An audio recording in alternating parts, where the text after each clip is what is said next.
మాలా మాదిగలే కాదు యేసుప్రభు నమ్ముకుంది. ఈరోజు రకరకాల కులాల వారు యేసుప్రభు వారిని నమ్ముకున్నారు. మన సంఘంలో కూడా మీరంతా వేరే కులం వాళ్ళు కూడా ఉన్నారు. ఇక్కడ ఒక మాల మాదిగలే కాదు ఈ సంఘంలో ఉంది, అనేక కులాల వాళ్ళు కూడా ఉన్నారు. అయితే ఈ ఎస్సీ హోదా అనేటువంటిది, బీసీసీ అనేటువంటిది కేవలము ఒక మాల మాదిగలకే కావాలి. మిగతా వాళ్ళు లేరా? మిగతా కులం వాళ్ళు యేసుప్రభు వారిని నమ్ముకోలేదా? వాళ్ళకు బీసీసీ ఇవ్వరా అంటే ఇవ్వరు. ఒక మాల మాదిగళ్ళు మాత్రమే హింస పెడుతూ ఉన్నారు.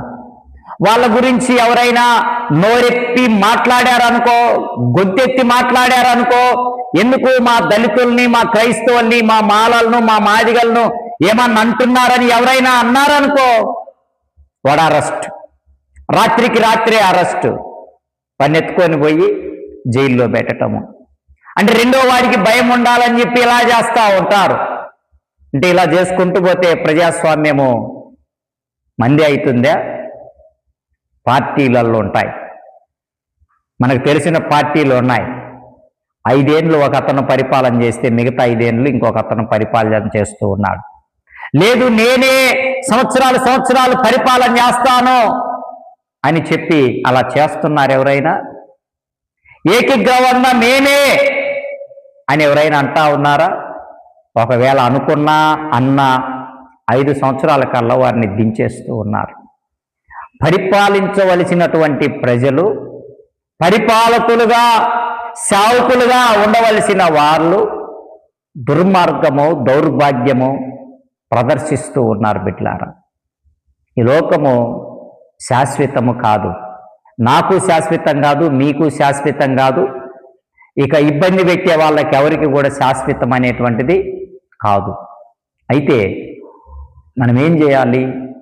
మనం ఎలా ఉండాలి అని అంటే సపోర్టర్గా మనం ఉండాలి. ఏ సపోర్టర్స్ అంటే నువ్వు వెళ్ళి ధర్నాలు చేయమని కాదు, ప్రార్థన సపోర్టర్గా మనం ఉండాలి. అందుకే బైబిల్లో రాజుల కొరకు, అధికారుల కొరకు ప్రార్థన చేయండి అని చెప్పేది బైబిల్. ఎందుకంటే అందుకే వారి కోసం మనం ప్రార్థన చేయాలి, అధికారుల కోసం ప్రార్థన చేయాలి, మనకంటే పై వారి కోసం ప్రార్థన చేయాలి. బైబిల్ సెలవిస్తూ ఉంది. జ్ఞానము కలిగిన వారి సైతము ఈరోజు ఇదైపోతున్నారండి. ఇంకొకటి చెప్పాలా మీకు? ఎవడైతే సపోర్ట్ చేయాలో వాడే వ్యతిరేకమైపోతా ఉన్నాడు. క్రైస్తత్వానికి, దళిత బిడ్డలకు ఎవరైతే సపోర్ట్ చేయాలో వాడే వ్యతిరేకంగా వీడియోలు చేస్తూ ఉన్నాడు. అంటే వాడి గుండెను వాడు గుద్దుకుంటున్నాడు, వాడిని వాడే ఏలెత్తి విమర్శించుకుంటున్నాడు. ఎలాగా ఐక్యత లేక క్రిస్టియానిటీలో బలహీన పడిపోతా ఉంది.